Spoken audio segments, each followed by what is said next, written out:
जी दुनिया भर में देखने और सुनने वालों को राशिद हुसैन का सलाम। नाज़रीन, इस वक्त मैं मौजूद हूँ चमन कोयला फाटक के मकाम पर, जहाँ पर तकरीबन सुबह 8:30 बजे के करीब जो है जाफर एक्सप्रेस को मुसल्लह अफराद के जानिब से निशाना बनाया गया था।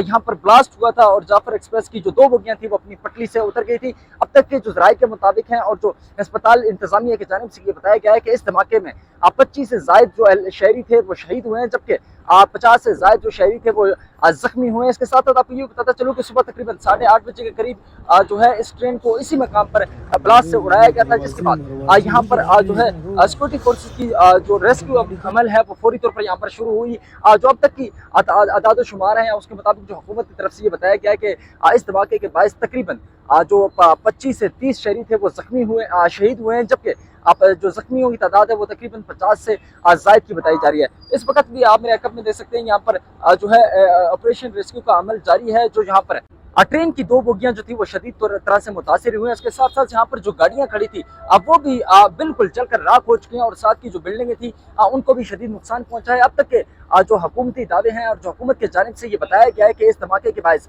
जो 25 शहरी थे वो शहीद हो चुके हैं। इसके साथ साथ जो तकरीबन 50 से ज़ायद जो शहरी थे वो जख्मी हुए हैं। ये हुकूमत के जो लोग इस ट्रेन के अंदर सफर कर रहे थे उनमें से 25 ऐसे मुसाफिर हैं जो शहीद हो चुके हैं, जबकि 50 से ज़ायद जो मुसाफिर थे वो जख्मी हुए हैं। अभी भी अगर मैं आपको बताता चलूँ तो मेरे अकब में आप देख सकते हैं कि रेस्क्यू का अमल जारी है, उस मलबे को हटाया जा रहा है। खास तौर पर यहाँ पर जो खड़ी गाड़ियाँ थी जो मुकम्मल तौर पर जलकर राख हो चुकी हैं उनको इस जगह से उठाया जा रहा है और मुतासिर हुई हैं और जो जहाँ पर गाड़ियाँ खड़ी थी वो मुकम्मल तौर पर जलकर राख हुई हैं। इस धमाके के बायस जाफर एक्सप्रेस की जो 2 बोगियाँ थी वो पटरी से उतर गई थी और जिनको शदीद नुकसान पहुँचाया। और हुकूमत की जानिब से और तर्जुमान हुकूमत बलूचिस्तान की जानिब से जो अब तक बताया गया उसके मुताबिक 25 जो सफ़र करने वाले शहरी इस ट्रेन के अंदर मौजूद थे वो शहीद हो चुके हैं, जबकि 50 से ज़ायद का फिक्र जो उनकी तरफ से अब तक बताया गया है कि वो ज़ख्मी हुए हैं। उनमें से कुछ सीरियस के मरीज जो तरह के ज़ख्मी हैं और कुछ जो है मामूली तौर पर ज़ख्मी हुए। लेकिन इस वक्त यहाँ पर FC बलूचिस्तान और पुलिस के जानिब से रेस्क्यू का अमल जारी है, उस मलबे को यहाँ से हटाया जा रहा है। ख़ास तौर पर जो गाड़ियाँ जलकर राख हो चुकी थी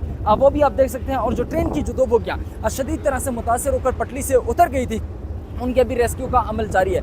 इस वक्त की सूरत हाल ये है कि यहाँ पर पुलिस और सिक्योरिटी नाफिज करने वाले इदारों की एक बड़ी एहलकारों की बड़ी तादाद मौजूद है। सुबह तकरीबन जैसे ही 8:30 बजे ये धमाका हुआ उसके बाद फौरी तौर पर जो है रेस्क्यू का अमल शुरू हो गया था, चाहे वो FC के एहलकार थे, पुलिस के थे या जो दीगर सिक्योरिटी के इदारे हैं वो फौरी तौर पर जाए वकूआ पर पहुँचे थे। जख्मियों और जो जख्मी और डेड बॉडीज़ थी उनको अस्पतालों में मुंतकिल किया गया और उसके साथ साथ ताहाल सुबह 8:30 बजे से लेकर अब तक जो है ये रेस्क्यू का अमल जारी है। मेरे कब में आप देख सकते हैं कि इस वक्त भी पुलिस और FC के एहलकारों की एक बड़ी तादाद यहाँ पर मौजूद है और रेस्क्यू का अमल जारी है। ये वाक़या सुबह तकरीबन 8:30 बजे के करीब कोयला फाटक पर जाफर एक्सप्रेस पर वाक़या पेश आया था, जहाँ पर धमाका हुआ था और ट्रेन की 2 बोगियाँ पटरी से उतर गई थी और शदीद तरह से मुतासर हुई थी। इसके साथ साथ जो 7 खड़ी गाड़ियाँ थी वो मुकम्मल तौर पर जलकर राख हो गई और जहाँ पर नज़दीकी जो बिल्डिंग थे वो भी शदीद तरह से मुतासर हुए। जी।